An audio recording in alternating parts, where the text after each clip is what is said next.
Hey everyone, Maestro here, the football enthusiast. Alright, so today we are going to be talking about a player comparison. Um and it's on two players you can see on the screen right now. It's kind of been a discussion that's I've seen kind of riled up on Twitter recently, social media in general. And it's the comparison of Bukayo Saka and Kvaratskhelia. I butchered that name 100%. Sorry about that. I'm just gonna call him Kvara from now on, just for the rest of the video, because it's. Sorry, I'm just burping. Because it's just much easier. I'll just call him Kvara. So, it's a comparison between the two, and I'm gonna give you my opinion on who I think is currently the better player, and my personal thoughts on both players in general. So, my opinion on Saka. Look, I do want to point out I am an Arsenal fan. And I know that a lot of you guys already right away are like, oh my goodness, he's gonna say Saka because he's an Arsenal fan. But look, no, that's not me. I made this channel because I feel like there's so many football media outlets out there on social media, etc., that give their opinions solely based on their bias, and I want to be past that. And I need you guys to understand that will not. I will try my hardest to not make it influence my decision here. But look, Saka. And I'm in love with this. He's a star boy. He is the star boy of Arsenal Football Club. The thing I say about him is that every single couple months or so, he continues, like from when he was birthed into this league, he has continued to get better and better and better and on and on. He continues to improve. He continues to surprise me. His decision making is fantastic. He is ruthless. You know, the thing I love about him the most is that he's always going to try something. He's always going to try and force a play to get the team, to get at the team and kind of put them off, to damage them, to hurt them. And I love that about players. Alexis Sanchez was famous for that. He would always try something to penetrate the defense, and Saka has that trait within him. He always is looking for that pass, for that play, that dribble, that shot to kind of hurt the team as much as possible. But he's also intelligent with it. He understands that when he's crowded, when there's nothing to happen, he will continue play on, pass it back to the full-back midfield and kind of allow play to kind of unfold through the passes throughout the team. And I think that's my favorite thing about him. Like I said, his mind is my favorite thing about him. His intelligence, his understanding of the game. He's quick-witted. He's got a good shot on him, great pass on him. He's tenacious as hell, and he is Arsenal star boy, and rightly so. Kvara. Now, I will firstly go ahead and admit, Kvara is a lot more easy on the eyes. He's a much more attractive footballer. By that I don't mean looks. I don't mean looks at all. What I mean is his play on the ball. He is much more pretty with the ball. The way he moves, his dribbling looks a lot better. The way he carries himself, he's very quick as well, and his decision making is also good. And he also has more versatility, you could say. He can play on the left, but we can go right here. Let me look at this. He can. These are his ratings throughout the midfield. The attacking midfield role, the striker role, which is already one performance, but that's not much to go off. But of course, he is a winger. He is a left winger, and he strives in that as well. Of course, more so than the midfield.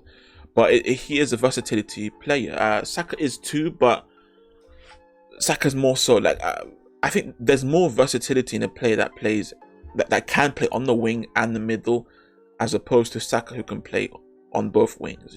Both wings is great, but I'd rather have a player that can play on one wing and the middle. I think it's better. But yeah, look, Kvaratskhelia, like I said, he's very pretty on the ball. His traits include key passes through balls, finishing. I don't agree with that actually that much. I think he's a good finisher, but not great. Dribbling he's fantastic. Long shots, yeah, that as well. I'm not entirely sure about that. And you look, their play styles are actually kind of somewhat similar. Look, Kvara's play style, as described by who scored, is likes to cut inside, likes to dribble, likes to do layoffs. Saka does all those things too. I think he likes that as well. So there are definitely comparisons, and the comparison is drawn because they're both up and coming wingers. You know, they're both. I mean, look, Saka's 21, he's 22, but they're like, I believe Saka will turn 22 in like they're only like 3 months apart. I think Kvara just turned 22, so they're essentially the same age. So it's a great rivalry, and just right now, my opinion, I do think Saka deserves to be called the better player as of right now. Now I say right now because I'm hoping, you know, for the sake of football entertainment, that both of these players will continue to develop themselves into the players that we know that they can become. Now, the reason why I say Saka is better right now is because there is more time, there's more of a what's the word? There's more of a like his book of his career is far more thick than Kvara's. Kvara's record, he just came into the top 5 leagues. This is his first season. Okay, he spent most of his career in Russia, first 4 years of his career, in fact, in Russia, and he's found himself, God bless him, in the top 5 leagues in Serie A, and it's been a fantastic first season. He's bursted onto the scene and been exceptional, not just in Serie A, but also in the Champions League. He's been a fine player to watch, but Saka's been doing it for much longer. So I just think it makes much more sense to assume that Saka will be the better player, because, you know, if he was essentially a flop, he probably would have flopped by now. With Kvara, we still don't know. We've seen many one-season wonders. We've seen many people that are good for 1 or 2 seasons and then they just continue. Maybe like because they've gained a record or a reputation. Managers, teams, they put more focus on you in their game plan, and it makes you play worse. You know, you then can't produce the same quality that you did the season before, and that's when you need to kind of rise up and kind of overcome that play style, that game plan that the team has arranged against you. And the fact is that Kvara, we still don't know if he can do that. I'm not saying he won't. I am betting he will. I think he's a talent that will overcome, and I don't think he's a flop. Watching him play, that's not a flop. This is the real deal. This is the guy who'll be in and around for a while. But just, you know, this isn't just an opinion. Just off the facts, we have to assume that Saka is currently the best player. Now, I do want to talk about the future for both these players. I'm extremely excited for both these players.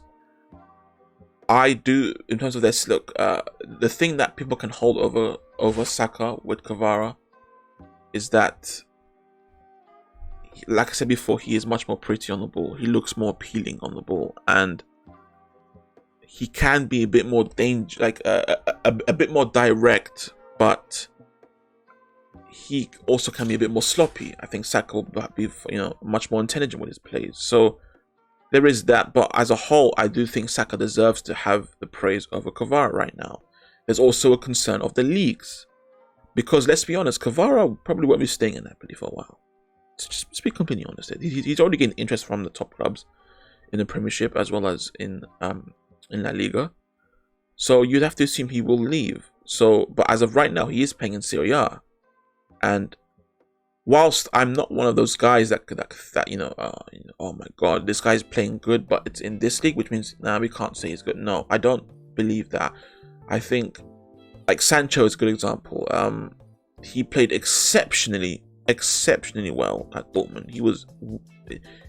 His statistics suggested he was world class, but then he comes to the Premiership, and we all know what's happened there. I don't think that's because the Premiership is a tougher league. It's maybe a part of it, but also because Sancho was in a team that adapted to him more, that he was more comfortable with, and I think that's why, you know, it's worked out the way it has. There's also a lot less pressure at Dortmund, so that could also be a reason. But back to Saka and Kvara, we can also assume that because Saka is in the Premiership, he will. That's another reason why he can handle this pressure and continue this play. But yeah, that's my opinion. Sorry if I was rambling for a bit, but I do think Saka he deserves to be called a better player. But Kvara, what he can become, same with Saka. I'm interested to see how both these guys unfold. I don't think Kvara is a one season wonder. I think he will continue to produce top quality. We will see, but I do think he will. Let me know what you guys think down below. Who do you take, Saka or Kvara? Right now, Saka or Kvara, and what do you think about the future? In 10 years' time, who will we remember more, Saka or Kvaratskhelia? Once again, please leave a like if you enjoyed. Please subscribe for more. Please get involved in the discussion down below, and please take care of yourself and have a great day. Cheers.